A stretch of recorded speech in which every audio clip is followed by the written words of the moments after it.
Shalom anak-anak John Level, selamat pagi. Hari ini bersama Miss Kori kita akan belajar tentang tematik.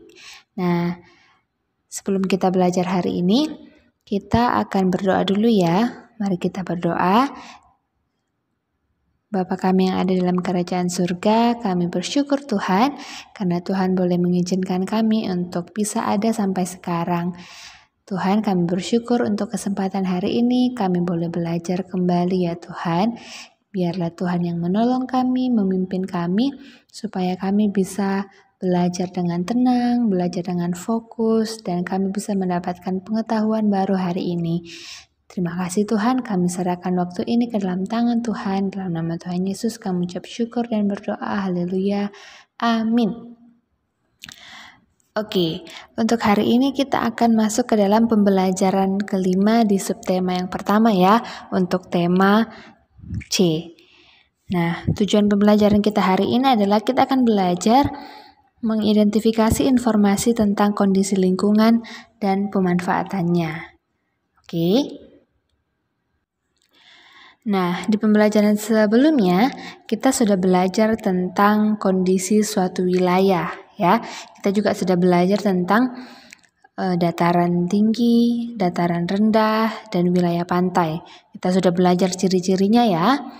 Nah, kalian sudah tahu kan apa saja kegiatan yang bisa dilakukan di dataran tinggi, di dataran rendah, dan juga di wilayah pantai. Oke, di bagian ini kita melihat ada gambar tanaman jagung dan stroberi ya. Nah, jagung ini adalah salah satu tanaman yang dapat tumbuh di daerah dataran rendah.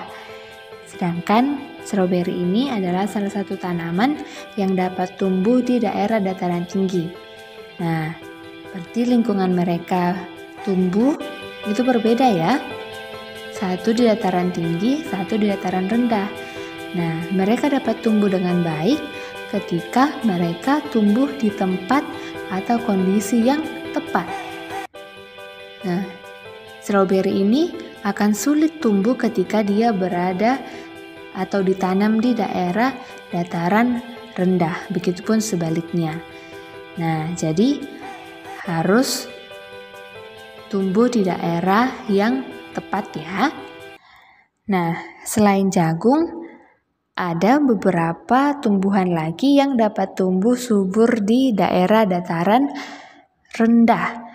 Salah satunya yang paling kita butuhkan adalah padi. Ya, padi yang akan menjadi beras nanti ya. Dan kemudian akan menjadi nasi yang menjadi kebutuhan pokok kita masyarakat Indonesia. Oke, sekarang kalian buka buku kalian halaman 29 ya. Kita akan membaca dan mendapatkan informasi tentang tanaman padi. Nah, kalian ikuti di rumah dan Miss Kori akan bacakan ya. Umumnya, padi dapat tumbuh di segala jenis tanah. Namun yang terbaik adalah jenis tanah yang dapat menahan air, seperti di lembah sungai. Di lingkungan sawah dengan pengairan yang baik, padi dapat ditanam 3 hingga 4 kali berturut-turut dalam 1 tahun. Sedangkan di lingkungan daratan yang mengandalkan air hujan, padi hanya mungkin ditanam 1 hingga 2 kali dalam setahun. Padi tumbuh dengan baik di daerah bersuhu 21 derajat Celcius sampai 38 derajat Celcius dan bercurah hujan tinggi. Hal tersebut berguna untuk menjaga kelembapan padi. Selain suhu udara, padi juga memerlukan lahan yang sesuai, misalnya sawah. Sawah merupakan petak-petak tanah pertanian yang dikelilingi oleh pematang sawah. Selain sebagai pembatas, pematang juga dipakai untuk jalan dan penahan air di areal sawah. Bahkan tidak jarang ada sawah yang menggunakan pematang sebagai sistem pengairan, misalnya sawah bertingkat yang ada di Bali. Selama proses tanaman berlangsung, sawah tidak boleh kering. Hal tersebut memengaruhi kualitas biji padi. Tanah yang memiliki persediaan air cukup akan menghasilkan butir padi yang besar, sehingga akan berpengaruh terhadap hasil panen. Selain itu, apabila tanah dalam keadaan lembab, pertumbuhan padi akan lebih cepat dan stabil. Setelah proses tanam selesai dan biji padi sudah menguning, tibalah saatnya untuk panen. Panen dilakukan menggunakan ani-ani atau pisau pemotong padi untuk memotong batang padi. Potongan tanaman padi diikat segenggam-segenggam dan dijemur sampai kering. Setelah kering, batang dan biji padi dipisahkan dengan cara dipukul-pukulkan ke papan. Butir padi ini ditumpuk lalu digiling dengan mesin giling untuk dipisahkan dari kulitnya. Biji padi yang sudah terpisah dari kulitnya disebut beras.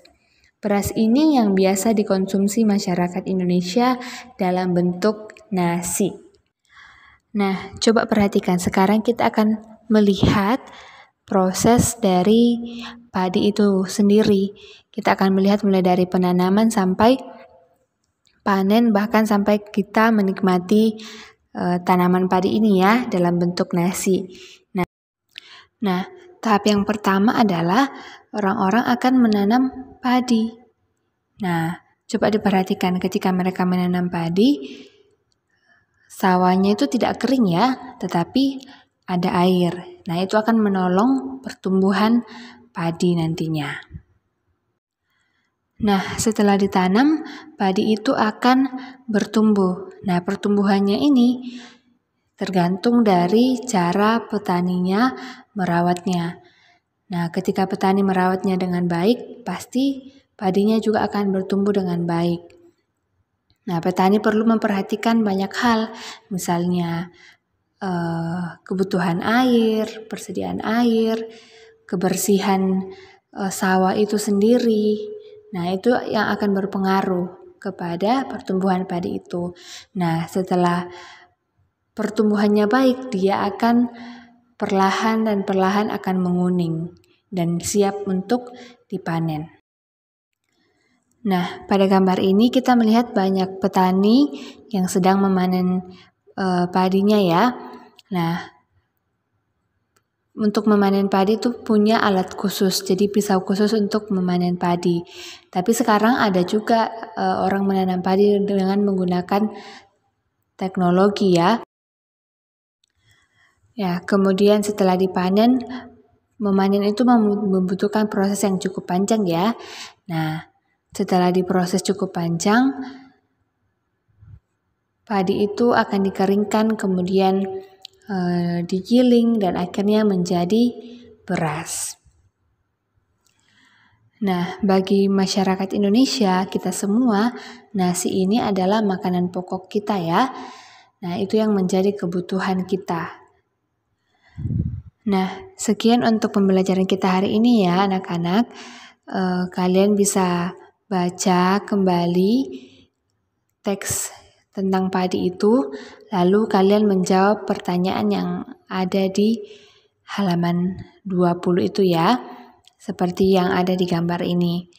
Nah, kalian bisa menjawab pertanyaan itu. Dengan menjawab pertanyaan itu, kalian bisa mendapatkan informasi yang lebih akurat lagi, yang lebih banyak lagi ya. Nah, kita akan mengakhiri pembelajaran kita dengan doa. Mari kita berdoa. Tuhan Yesus, kami bersyukur untuk penyertaan Tuhan dalam pembelajaran kami hari ini. Biarlah apa yang telah kami pelajari boleh berguna bagi kami dan menjadi pengetahuan bagi kami. Dan Tuhan, sekarang kami akan melanjutkan kegiatan kami. Kami serahkan kehidupan kami ke dalam tangan kuasa Tuhan. Dalam nama Tuhan Yesus kami mengucap syukur dan berdoa. Haleluya. Amin.